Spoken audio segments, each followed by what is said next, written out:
Hello everyone, welcome to another episode of Widnes Rugby Chat. It's episode 13, in between the post-Toulouse, pre-Toronto, a bit later than usual this week. I've dragged my left-hand man from Love Rugby League, Drew Darbyshire, to join us because we're going to have a bit of a look at the Toronto game a bit later on. We'll run through a few things. I want to talk about the club ownership, the takeover.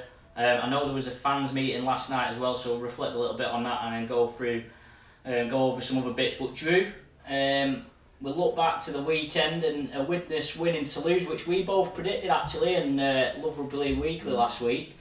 How big of a result is that for Kieran Purtle and his team so early in the season? Oh, it's massive, isn't it? I don't think a lot of Widnes fans would have predicted. Well, they would have wanted Widnes to win, of course, but I don't think they would have been expecting to come away with the points, especially in Toulouse, because we all know France is a tough place to go, whether it's Catalans or Toulouse. It's massive for Kieran Purtle's side. It'll give him a big confidence boost going into a massive game this weekend against Toronto. So it'll do him the world a good, wouldn't it? I think everyone was surprised that Toulouse lost but to Lee the previous week. But I think generally speaking, it's fair to say that Toulouse away and Toronto away, you would say, are the hardest two games in the league, wouldn't you? Yeah, 100%. It's always a tough place to go because you've got to travel over. I know it's not that far on a plane, but you've got to travel over, and then you end up staying over for 3 or 4 nights. So then all your routines change. Obviously, the weather is a little bit different. It wouldn't have been too much different at this time of year. But you've got to go through all them changes. You're staying in rooms for a couple of days, so it kind of becomes a little holiday as well for the players, which can sometimes distract them when they go to the likes of Catalan and Toulouse. So it's a massive game, but what it will do is it'll give them confidence and it'll put belief in them that they can actually beat Toronto, who will be the big favourites for Saturday's game. Yeah, I mean the pitch as well at Toulouse, it was an absolute dog, wasn't it, from the highlights. I mean, obviously, stark contrast to Widnes' nice new artificial pitch. So, good in that regard as well for Widnes to get over the line and score some good tries. I got a bit of a bee in my bonnet about this because the championship try of the week, the last 2 weeks, I've thought that at least one Widnes try could have been in both weeks and wasn't. And I think the pick of the tries for me was probably that one where Gellin shrugged off a few on the right hand side and put Jordan Johnston in and then he put Ryan into it. He's got to be a good player, isn't he, in the championship this season. I'm really looking forward to watching him against Ricky Latelli, who's arguably the other best centre in the competition in 2019. So it's going to be a right humdinger of a battle on Saturday between them two. But I like the style of rugby that Purtle's brought to Widnes, because under Betts and then under Francis Cummins last season, they were just playing 5 drives and a kick, weren't they? They weren't really doing much with the ball in hand, and now they're so confident with the ball, they're throwing it here, there and everywhere. The halves are doing a cracking job, because that's what we was a little bit unsure of last time I appeared on this show, James. It was before the season, and we was like, we don't really know how Widnes' halves will fare this season, because is there a real organiser between them? But it seems like it's going great at the moment. I think Danny Craven's definitely stepped up. He's like certainly from the bits I've seen from last week and then the Halifax game, he's almost stepped up to the plate. He's a senior player effectively now, and his kicking game especially is really good. And if he scored a nice try again on Saturday, bringing through. I've liked Craven personally for quite a few years, and it was like 5 years ago, wasn't it? It was loaned to Fed. Yeah. And I thought Widnes should have given him a go earlier than what they did, because he's always been used as just a utility player where, or Hammer's injured, we'll shove him in, or Mella can't play today, we'll shove him in. And I've always rated him, and I've always thought, because players when they're in and out the side, they're not going to reach potential. I mean, he's a good example, I suppose, of a player that's affected by no reserve structure, because he wasn't playing, like you say, from 2013 onwards, Widnes had Brown and Mellor as the halves, and you couldn't really make a sound case for him to play ahead of either of those. And so obviously now he knows, he's got number 6 shirt, he's got the set place in the team that is his to keep now. He knows that Kevin Brown isn't going to come back from injury and going ahead of him. So, you know, maybe that's given him a little bit, you know, they put a bit of faith in him and he's kicked on. Worth noting as well that, you know, as much as we talk about Gelling, Kuznaninu still missing. Widnes are also missing Hep Cahill. So even more impressive perhaps to win away in France with those two missing. A couple, I mean, I know Liam Wood started pretty well. I mean, he had a few big shots, which to be fair though, Liam Wood's one of the best hookers in the championship by some distance, really. Obviously, there's quite a few good hookers in the championship. But if you were probably to pick one hooker to have in your side, it'd probably be Liam Wood. He's been so much of an underrated player at Leigh. I actually, when he was at Salford quite a few years ago, I thought he was out of his depth a little bit, and he was still very much a young lad. And then he went to Swinton, and I thought, yeah, he did it. But when he was at Swinton, I thought it was too much of a step down for him. I thought he needed to find somewhere in the middle, so he ripped it up at Swinton, and then he went to Leigh. And I think he's finally found his feet at Leigh and performed to a great standard. It was him and Mickey I'm rotating him. You've got them. Yeah, I mean, I think the thing with Hood, and I mean, to be fair, there's a few players like this in the Widnes team that, you know that they're good players, but if they can play above themselves, which in my opinion Liam Hood has been, and Danny Craven to an extent, that's what's going to help Widnes do well. Before we move on to a few other bits, I just want to talk about Ashaw, Bott and Owens. So Owens is being picked at fullback in the first game, and then he was picked on the wing in the second game, and I think they swapped after about 10 minutes. Owens was really good against Halifax, but you know, you don't see it would appear that maybe Kieran Pirtles looked at it and thought we can maybe some games we'll play, it'd be better to play Owens at one, some games it'd be better to play. Do you think that's what's happening? It probably is, but in my personal opinion, but I'm not a coach, never have been, Ashaw Bott's got to be at fullback for me because he's not a winger. Yeah, I've seen a few comments that he's looking a bit out of his depth on the wing.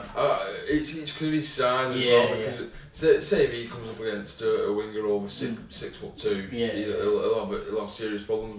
Whereas Owens is equally as comfortable playing fullback and wing, so it doesn't bother him. But it's Ashaw Bott. I think Ashaw Bott's much more effective at fullback than he is on the wing. So I just swap them. I mean, the other thing is as well is Widnes have got Owen Buckley, who's probably a foot taller than Ashaw Bott, who sat on the bench, sat in the reserve, not getting picked. So I mean, a straightforward replacement there. Before we move on to Toronto, there's just a few things to run through. So the Widnes Independent Support Society, which is Whistle, which is the old Trust in Widnes, I guess, or the reformed Trust in Widnes. It's the same Governed Supporters Trust, but Louise Goodall and a few other people are trying to relaunch that. They had a meeting at Parklands on Wednesday night. I've not spoken to anyone at great depth about it, but I hear it was positive. Dave Holt and Phil Finney were there from the club. Obviously all about working together to try and raise funds for the club, but also give fans a platform to unite. I mean, after all, we've got one thing, well you haven't, but everyone's here. We've all got one thing in common, and that is that we support Widnes, and if we can work together in some way to benefit the club, then great. That's that one on my list. So keep an eye on that. There's a thread on the forum which has been a little bit sidetracked. The forum is going to be moving away from Whistle, of which I'll provide more information as and when. But obviously they're keen to have a fresh start and not be associated with the forum. On that note, I find it a bit frustrating that the forum gets criticism. It's not the forum that's the problem. It's the people on it, potentially. I don't particularly have a problem with anybody on there. But it annoys me a little bit when people say, oh, don't want to go on the forum. As if the forum's the source of the problem. It's like there's plenty of idiots on Twitter as well, and Facebook actually. People have been messaging me all week about takeover and if I know anything. The short answer is not really, but I've had a few. I've been trying to get people from the club on, and I've been trying to get people from the council on, but because it's a bit of a sensitive situation, it's still ongoing. Obviously, people are reluctant to put the neck on the line a little bit. My understanding is some sort of working party is putting together some sort of takeover bid, whether that's just obviously the current owners basically said they'd relinquish the shares, so whether it's just a case of taking it over as a going concern and trying to figure it out. My understanding is that there's not a massive money man in the in the background ready to buy the club or take it over, but it would appear that people with the club at heart are leading the discussions, you know, working closely with the council, of course, and I'm hopeful that there'll be some movement in that in the next few weeks, and I've already got someone who's promised to come on once it has been sorted. So fingers crossed there. I know a few people there's been links with players this week, which obviously it's difficult for Widnes at the moment because it's all about saving money and not spending money. And on that note, Widnes have announced that the club shop in Tesco will be closing. Obviously it's a shame for the staff there, but you know, maybe it's part of a cost cutting exercise. Logistics wise as well, I think it's probably easier to have, you know, the shop out. I was just going to say it'd be much better, wouldn't it, to have the club shop in the stadium? Well, yeah, I think obviously the argument of having it in Tesco is that people go up the escalator into Tesco and it's there. But then if you're going for your big shop, are you going to deviate into the Widnes club shop? I'm not 100% sure. I mean, I don't think it's being exploited as much as it could have been where it is. You know, and you know, you could still work with Tesco to have a banner up or something like that. You know, if that's what they want to do. So I think moving it back to stadium is better for logistics because obviously you can store all the gear there. Instead of having separate staff, you could in theory have office staff who just react to it. I mean, people remember in the old days when the shop was in the south stand, which is now the ticket office bit. You know, you used to just go in and there'd only be you in there, and then if someone needed, they'd come out and, you know, sort it out. So, especially being in Championship as well. I'll bring you on this, Drew, as well. The club's social media. I mean, you're a social media supremo, and our old mate Sam White, who's a fellow Tix fan, as you say, and he's one of our old prodigies from the Love Rugby League office. He's been leading a bit of a revitalisation of Widnes on social media. No, he's done a terrific job, hasn't he? Sam and the rest of the communication staff at Widnes. I've been impressed with what they've been doing over the off season. I've noticed the latest one is the wallpapers, and I know I've got some on Twitter, and I noticed he did a tweet saying he had over 350 wallpapers to sort out. So that's probably been his 9 or 8 hour job in work this week, James. But he's done a fantastic job. They did a good job with the Beat the Scrum campaign last year, and they should be applauded for that. And they just continue to make strides. I like the hashtag Rise Again.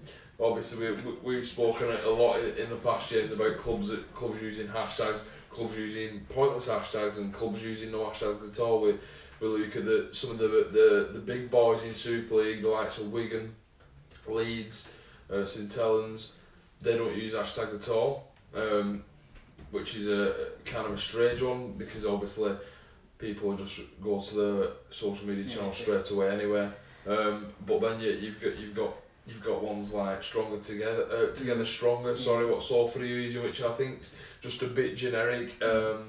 On TweetDeck, what we follow, I follow New Beginnings. There's all sorts of stuff on there. There's all sorts. There's like people have moved house or something, or had a divorce or stuff people like that. in like Brazil going through divorces saying it's New Beginning with a picture of a cheesecake or something.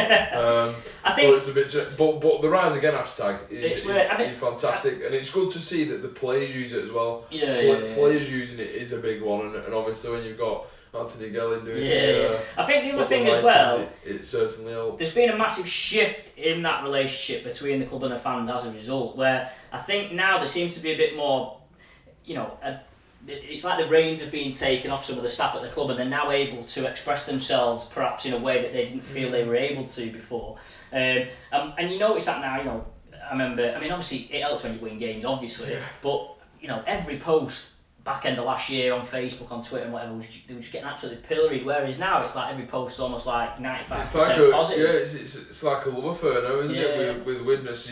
There's so much positivity, and going back to throughout the 2018 campaign when Dennis Betts were there, and then when Francis Cummins, and when all the relegation stuff came out, I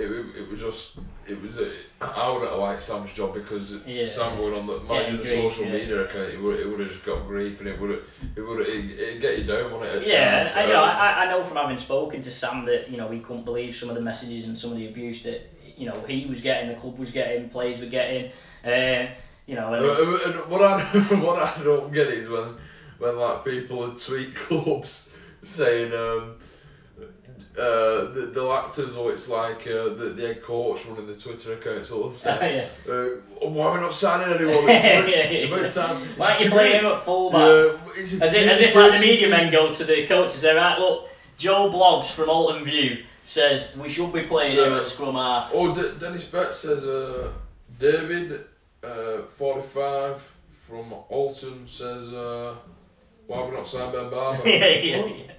But I think, I mean, you know, it's so important for clubs in places the size of Widnes that they are engaging. You know, engaging. It'd be interesting to see. What the crowd? I thought the crowd was good against Halifax. There was 4,000. Some Widnes have also put a nice little thing out as well because it's Valentine's Day today. Oh right, I haven't seen Happy that. Valentine's Day. They've put. So that's the first one I've had. They've done an offer, haven't they? And they've said obviously seeing as though there's so much love going about, they'll offer I think it's hospitality tickets for the Sheffield game. You know, the crowd. I was very surprised with the crowd against Halifax. It was a lot more than I thought they were going to get, and obviously they've been pushing this 10k challenge for the Featherstone Sheffield game. It's probably important for Widnes that they can maintain that 4,000 average, especially with a little bit of uncertainty over the finances. We'll look ahead now to the Toronto game on Saturday, so it's live on Sky, 5 o'clock. It's in Newcastle, Kingston Park. I'm hoping football gets postponed so I can go, but I'm not holding my breath. Big game. Do Widnes go into it with nothing to lose? Yeah, I think that's the way to go, because Toronto were clear favourites anyway, so there's no point in Widnes putting pressure on themselves thinking, oh, we've got to win this, or if Toronto win, they're ahead of us in the table or anything like that. I think they've literally just got to go in like they've gone into the Toulouse game. We're not, because that's what they would have done with the Toulouse game. They would have just gone in there with no pressure, and they would have thought, well, we're not favourites to win anyway. The two full-time teams going away in France, they wouldn't have been favourites, and that's what they would have done. They would have played freely. All the pressure went on Toulouse, and I think the pressure is on Toronto this week because their wage bills far superior. Their wage bills probably double at least what Widnes is. Well, I mean, you would imagine so. I mean, you know, Joe Mellor left Widnes to go to Toronto for far more money than what he was on at Widnes. Pressure certainly on Joe Mellor in Super League. You know, I Tom Albison as well. I think so. I think Toronto have looked nice. They look like they're playing nice rugby in the 2 games so far, but they've only played, with all due respect to these teams, they've only played York and Rochdale. How much of an advantage is it going to be for Widnes? That Widnes have had 2 pretty high intensity games against Halifax and Toulouse. Yeah, no, it is. With all due respect to York and Rochdale, they never looked like scoring. I know Rochdale went over for a try, but after that they never looked like scoring. York, they produced some fantastic defence, kept Toronto to 14 points, but the game could have been played for another 4 hours and York wouldn't have scored. Honestly, they wouldn't have. So it's going to be interesting because no one really knows what Toronto's defence is like. No one's tested Toronto's defence. Adam Lawton, former Widnes player, scored Rochdale's only try, and he literally was a 3-yard carry, a barge over, and you think, should Toronto have a tougher defence than that, because that was the only time Rochdale was near their line. So it's going to be interesting to see whether Widnes do ask questions of that defence. And the battle of the outside backs, that's the one. So you mentioned it, we'll talk about it now then. So Gelling against Lucelli, they're going to play on the same side, so they're going to be opposite each other. What is a little bit worrying for Widnes is, who would be on Matty Russell, who would be on Ashall Bott's wing? Would it be Russell or... No, Russell's on Higgs. So it'd be Higgs, and Higson's about 6'2". Yeah, so he's a big one. I mean, the squad's out and Ashall Bott's in it, so it'll be interesting to see which route they go. Maybe he'll put Ashall Bott full back, because Owens is a much bit bigger, more solid, and it'd be able to match Higson's strength. I just personally feel Ashall Bott's a fullback. I like to see him at fullback because I like to see him come out the back door. Is Widnes's best hope? Is Widnes's best hope that it's a higher scoring game? Do you think? I'm not too sure because I think Widnes' defence is pretty good. I think Toronto are obviously going to pause points because they've got a decent attacking shape. But I think Widnes' defence is good. I don't think they're too bothered if it's a low scoring game or a high scoring game. And I think Widnes' forward pack could easily match Toronto's. I know Toronto's team on paper. They've got a few old heads in there. Widnes boosted by Jay Chappellow's in the squad, by the way, so he could be a potential comeback, which might mean that Harrison Hansen could play in the back row where he's been propping. But having said that, I think Sam Wild's gone pretty well so far this season. So. And he's kind of had a point to prove, hasn't he, this season, Sam Wild. Obviously, he's been in Super League a number of years now. Still relatively young, but he's been in around the Super League system now for a couple of years at Warrington and Widnes, so he's kind of had a point to prove because he lost his place towards the end of last season, didn't he? But he's playing very well. I mean, obviously Toronto have got, John Wilkin, Ashton Sims, they've got a lot of Bodie Thompson, a lot of experience. It's one of them games where, like you say, Widnes go into it with nothing to lose, because if Widnes finish the game and they've lost, they've got 4 points out of 6 from 3 pretty tough games, haven't they? Whereas, if anything, the pressure's on Toronto, because if Widnes turn Toronto over, all of a sudden you're thinking, well, if Widnes can beat Toronto, they can beat anyone for a kick-off. And then you're also thinking, if you're Toronto, we need Widnes to slip up and we need to win all of our games. It's probably, this game's probably the best point it possibly can be for Widnes. Coming off a high after 2 opening wins. I know Toronto won their first 2 games, but I think it's the right time for Widnes because they would have received such a big confidence boost from that Toulouse win, whereas Toronto are yet to be tested fully. Can we talk about the nonsense of it being played in Newcastle, Drew? The nonsense, so I guess you're not happy with it. So obviously both teams play on artificial pitches anyway. So do you want it to be at Widnes? No, not at all. It's obviously it's Toronto's own game, so I mean it's no skin off my nose. But I think playing in Newcastle, it's a lot easier for Widnes. It has to be said, in terms of you'd much rather play them in Newcastle than in Toronto, which you could say is perhaps not fair on other teams. But isn't it just a bit of a joke that they can't play at home until May time? Bit cold though, isn't it, James? I know, I understand that. Why have them in the league? I think you'd have to take about 3 suitcases just so you can get that many layers on if you were playing at this time of year in Toronto. We clash on this one, James, because I'm a fan of the old Toronto concept, whereas you are. I'm not too fussed with them about having fixtures. In some ways, is it probably better for Toronto that it's over here, because they're only based in Manchester, aren't they? So I mean, it's a lot better for their players as well to be playing it in the. Well, I suppose the players are obviously used to the. They're used to it, but I think the argument being that potentially, say this was actually Toronto's first home game of the season and it was in Canada, Widnes and Toronto would have both been flying out at the same time, which then Toronto lose a bit of the advantage that they do have when they're based over there, if you know what I mean. But having said that, it does suit Widnes. Yeah. And the artificial turf all suit both teams anyway, because like you said, they both play it. And a quick word as well about Kingston Park, which I've been to before. It's a fantastic facility. The pitch there is beautiful. Yeah. Like the artificial pitch there is absolutely spot on. They have top flight rugby union there. Nice little setup. There's a nice. It's a nice ground, isn't it? Yeah, it's a very nice ground. It's like an old rugby union club that's been converted a little bit on one side, and then there's a couple. So if you go into Newcastle, or if you're thinking of going, I definitely recommend it. And the Widnes fans won't be complaining, will they? A weekend in Newcastle. Well, I mean, I was complaining because I wanted to go to Toronto, but I mean, they just like the magic weekend. At least they can go up to Newcastle. Yeah, I think now. Well, I suppose you're at the situation now where you're hoping you never have to go to Toronto, because you're sort of hoping, well, you won't get them away in the playoffs, and then Widnes will get promoted and won't have to play them anyway. Oh, they might get promoted. Well, I'm sorry. I didn't want to say that, but no, really interesting. I've just been doing a separate story about Toulouse. Just had a phone call from a contact in France, and obviously Toulouse have lost both their games now, and they were asking me who I thought is going to challenge. Based on what the 2 weeks so far, do we think it's a shootout between Toronto and Widnes already? Do we think they're the only two No, teams capable? I think Toulouse are still there, thereabouts. Obviously, Toronto have got to go to Toulouse, yeah. Which when the weather hopefully brightens. I think they're in Toulouse at the start of March, so it probably so still it's, be. so it's still be. So Toronto. Quite possible. If Toronto win in Toulouse, so then Toulouse will definitely be 6 points behind the leader. That'll be it then.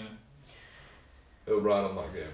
Drew, thanks for joining us. Pleasure. Sorry we're a bit late this week. Please do subscribe on YouTube, share on Facebook, Twitter, give us your comments, drop us your likes. I know I've got a few bits and bobs that I've promised that we're going to do in the next coming weeks, including the fan phone-in chat thing that I've mentioned a couple of times. Feel free to drop me a message if you've got any suggestions, or indeed if you want to come and sit on our sofa and join us in the office here. But until next week, see you for now.